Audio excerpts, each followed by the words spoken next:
فرعون نے کہا اور رب العالمین کیا ہوتا ہے؟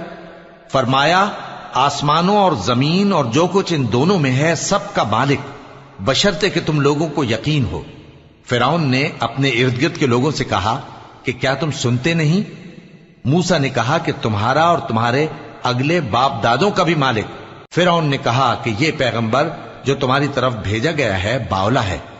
موسیٰ نے کہا کہ مشرق اور مغرب اور جو کچھ ان دونوں کے درمیان ہے سب کا مالک، بشرطے کہ تم کو سمجھ ہو۔ فرعون نے کہا کہ اگر تم نے میرے سوا کسی اور کو معبود بنایا تو میں تمہیں قید کر دوں گا۔